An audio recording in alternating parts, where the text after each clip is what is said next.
In this video, I want to show you how you can convert your logo image to 3D mesh. For this, I have a PNG logo. Just convert it into SVG file from any of PNG to SVG converting website. I use this website. Then come to Blender and go to File, then import your SVG file.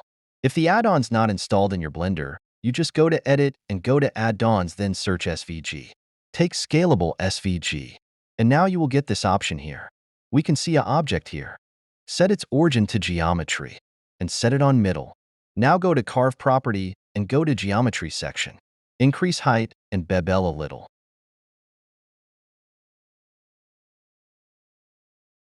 We see a mesh, but the topology is very bad. So to make a new topology, add a remesh modifier and select Smooth. Increase the value. Now we get a better topology. At last, add your texture on it.